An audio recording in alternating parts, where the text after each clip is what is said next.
I hope you and yours are doing well as we get ready for a weekend.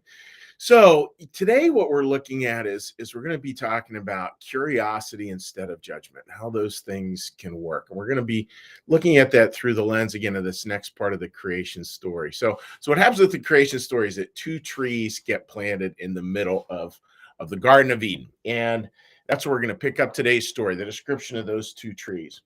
This is Genesis 2, verse 9. And Jehovah God caused to sprout from the ground every tree desirable in appearance and good for food, and the tree of life in the middle of the garden, and the tree of knowledge of good and evil.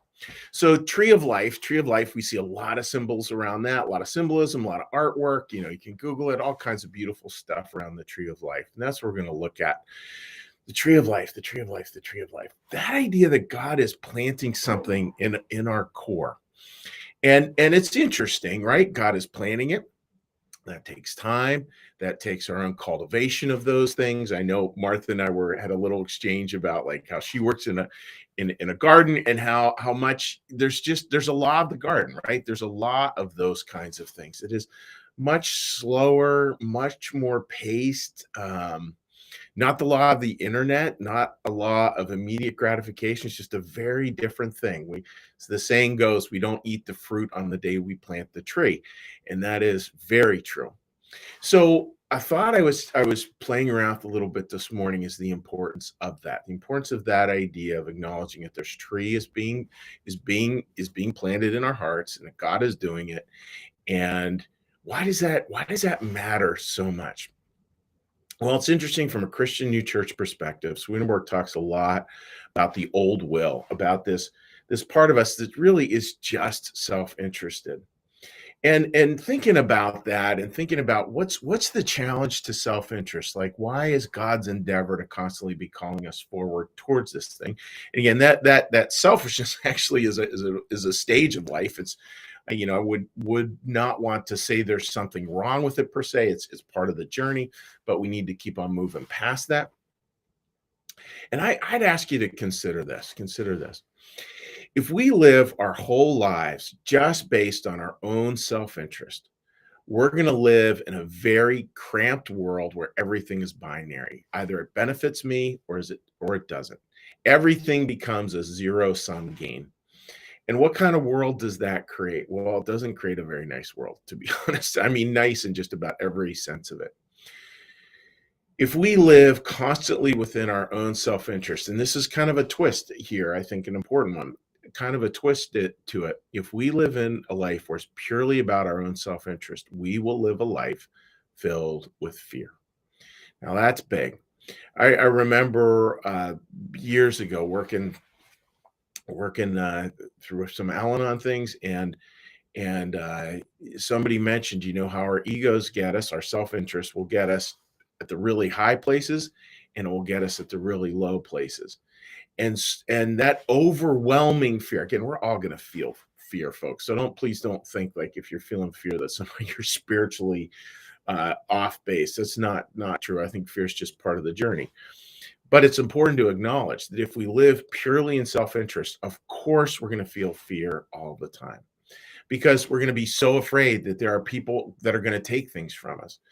It's why people who are so self-interested, they fight a lot and they actually bully a lot, and they're hyper aggressive and they're hyper fearful at the same time because it's just constantly this binary, like good guys, bad guys. I was seeing someone interviewed yesterday, and it was just like that person really is self-interested because they were just so angry.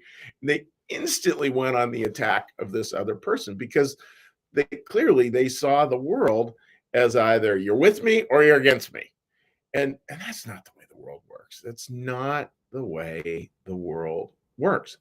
We have to have something beyond our own self-interest. And it's not just it's not just a good idea for community, obviously. Doesn't just help us at a national level, a world level, a community level. I mean, obviously it helps all those things, but it's also going to help you in your heart. It's going to help me in my heart. When I'm anxious, there's some little self-interest there, oftentimes, not all the time, but when I'm anxious or fearful, oftentimes there's a little piece of self-interest that is getting tweaked.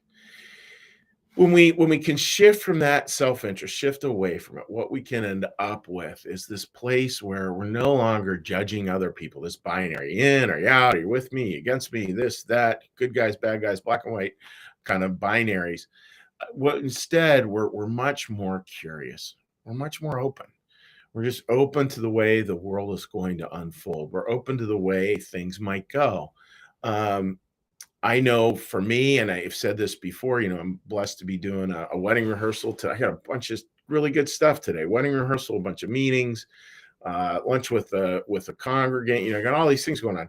If I go into those things, and I know this is me speaking personally, if I go into those things and I'm coming into them with judgment, I'm coming into those out of self-interest, what I can get out of this meeting, um, it just doesn't work. It just doesn't work. And it not only doesn't work for them, it's not any fun. It's zero fun.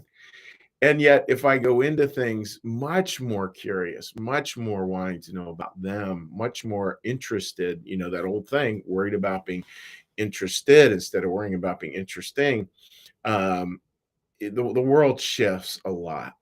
So the thought for today, folks, again, is around that tree and just letting it grow.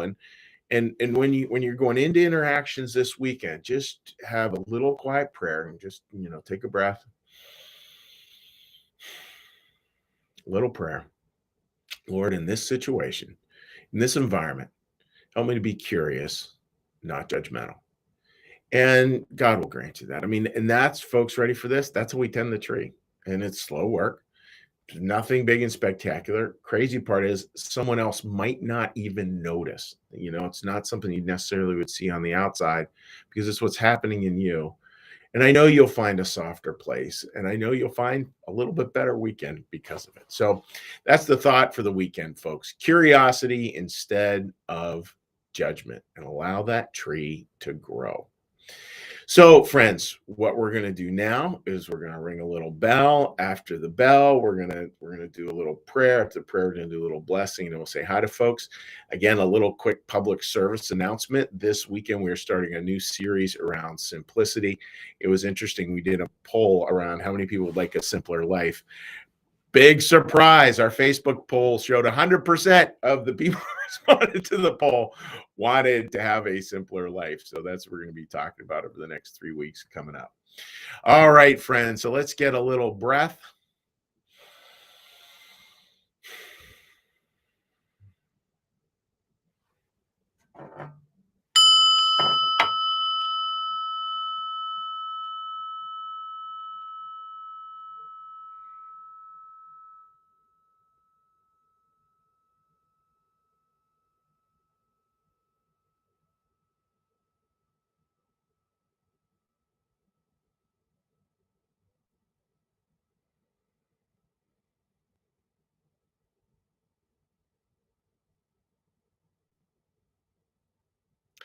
Be still and know that I am God.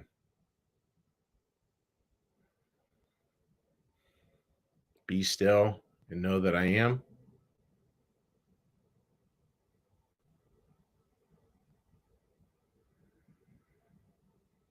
Be still and know that I.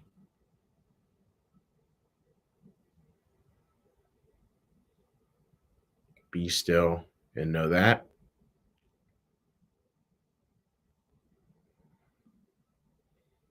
Be still and know.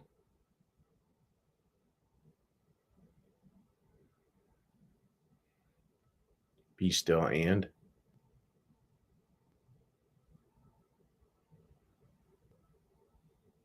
be still.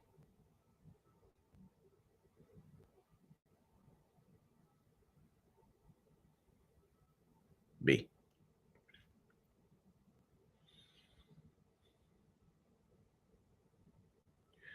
Our Father, who art in the heavens, hallowed be thy name. Thy kingdom come, thy will be done, as in heaven, so upon the earth. Give us this day our daily bread, and forgive us our debts, as we also forgive our debtors. And lead us not into temptation, but deliver us from evil. For thine is the kingdom, and the power, and the glory forever. Amen. May the Lord bless you and keep you. May the Lord make his countenance to shine upon you and be gracious unto you. May the Lord lift up his countenance upon you, bring you peace, bring you home. Amen. All right, friends, as we get ready for the weekend, let's take a quick look here at our commentary. And again, I hope everyone's going to have a great weekend. It certainly is going to be good out here in the Blair household. We have a little baby shower for our daughter, which is way fun, to which I am not invited. So there you go. All right, friends. A little hello to people here. Teresa writes, so timely, and I'm glad, Teresa. It is an interesting one, right? That whole curiosity versus judgment thing, and that whole just allowing it to be just a tender place of our heart is pretty big. Martha, good morning to you. Martha, thank you for the little gardening comments a couple days ago. They were fun. Deneen writes, I really want to read more about this if it's out there. There is a lot out there, Deneen, and I'm reading through it. This is I can send you a copy of the book sometime today, and if I don't, just let me know. If I forget, don't let me forget. Deneen can remind me, and I'll send you a copy.